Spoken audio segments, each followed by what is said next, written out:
National Security Advisor, Nuhu Ribadu, has identified hunger and poverty as major drivers of insecurity across Nigeria, stressing that tackling them is essential to achieving lasting peace and development.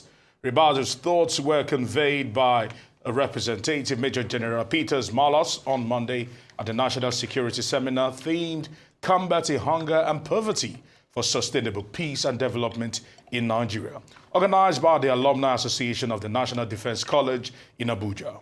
The message identified hunger and poverty as not merely social concerns, but also a catalyst for insecurity, crime, violence, and social disintegration. Now, Arise News analyst Dayo Sobowale joins us now to discuss this observation by the National Security Advisor and how to tackle them to achieve lasting peace and development. Good afternoon to you. Good afternoon. It's a pleasure of being here, studio. Okay, let's get it started. Yeah. Do you support that particular school of thought that hunger and poverty are major drivers for insecurity and the instability we're witnessing in Nigeria? Those are things you have always said there. You have been saying this ever since this administration came into place. It is our duty to say it. It is the duty of the opposition to say it. But if the National Security Advisor is saying it, then it is an abandonment of responsibility on his part. Do you get me? That is his job. His job is not to teach the president that he has failed in economic management and in security or in poverty. It is not his duty. It is our duty. And we have always said it. Do you get me? So I agree with the panacea he has suffered, but I'm saying that it is a case of the tail wagging the dog. It's the dog that should wag the tail. He was appointed by the president whose administration is criticizing. It is in bad taste. It is not done. Next question. What's that, Mr. Sobowale, especially the part where you said it's an abandonment of responsibility. Yes. So does that mean we should not expect him to tackle this head on, since he's more or less saying it's not his fault? Yes, it is apparent. It is a misplacement of priorities of the highest order. And his boss should call him to order. The last time they went to the killings in Benue, the president was calling these militaries one by one. I thought he was encouraging them. But now, if they are the people organizing seminars to say that economic mismanagement on the part of the president is responsible for what we have been highlighting here, I've spoken on, you know, we have been talking about this all the time, and you get furious over it. That's all these things. So for now, somebody is supposed to be in charge, telling us that he has seen the problem, and that's the problem. It is a misplacement of priorities of the highest order, and the president should call him to order. I can give you an example. The US, you saw what happened between June 13th. The Israelis made their move. Then the Americans struck 8 days later. They struck swiftly. They deceived the enemy, and they achieved their objective. And Trump is claiming that is what these people should do for us.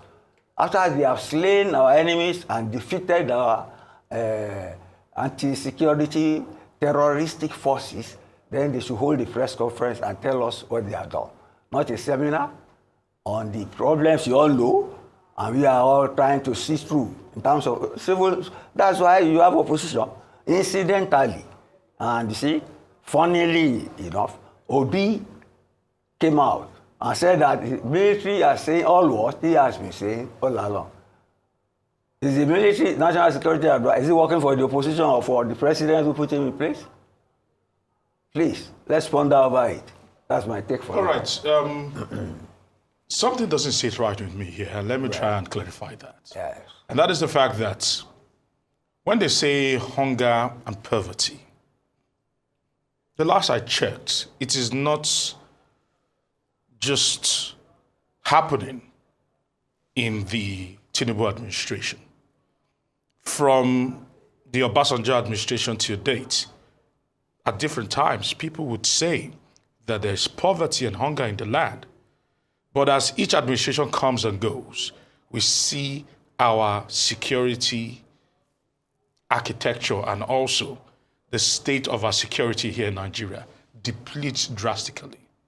So how do we correlate this? Because it is one thing to say that, oh, hunger, poverty is what is driving people to nefarious activities. But it's another thing for us to actually look at what is happening and saying that maybe people are taking advantage of loopholes and the fact that there are things to be gained. Because some people are saying that what is happening in the north, especially in those places where there are mineral resources, might be the underlying reason why we're seeing certain level of insecurity in some regions. Wait.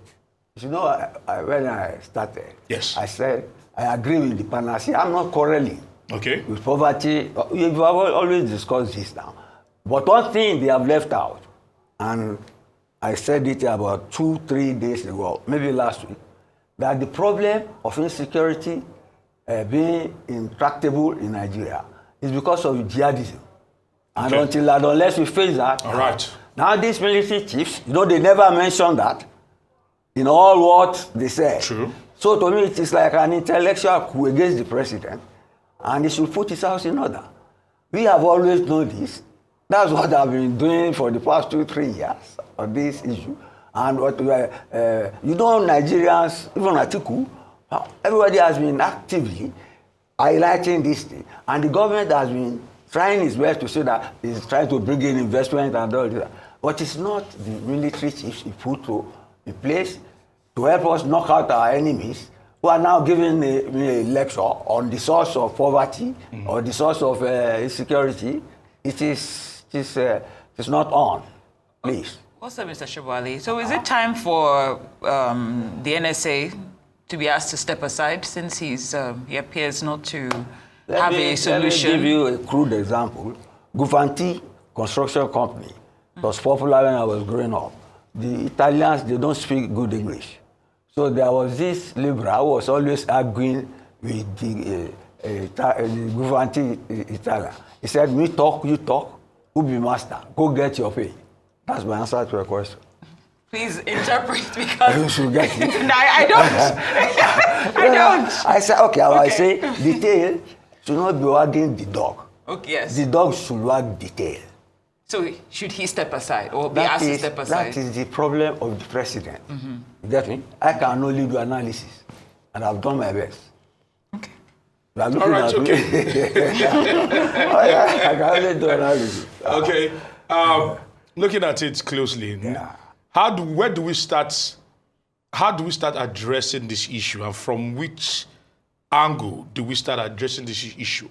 Because we know that issues like this can never stop, but can be heavily reduced. Aaron, I will repeat what I have said.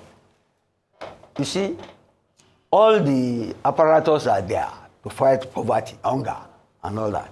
But the insecurity, if you do not have security, you are building on thin air. Get me? If you don't have security, you cannot have political stability. You cannot have economic progress. You cannot have peace. You saw what they told Trump at the EU and NATO conference. They said, you are a man of peace, but you are a man of strength. We need strength to defeat the terrorists and hoodlums, and terrorists fighting our country, and these are the people to fight them. They are not the people to give us lecture on economic problems. That the buck stops on the table of the president. And again, I'm telling you, they have done the issue which I highlighted, that jihadism is our problem. Once we can do that and make our army fight with its whole heart to contain those insurgents, those jihadists, then we will make some progress. Okay, Mr. Sobowale, as we round up, since you mentioned that, of course, that they dodged the main issue, jihadism, like you mentioned, and now that we're seeing, the more I look at the statement, the more it alarms me as a Nigerian. Yes. This is a time that we're seeing a lot of insecurity in numerous states. A lot of people, and I dare to say that it emboldens the terrorists, bandits, whatever we'd like to tag them.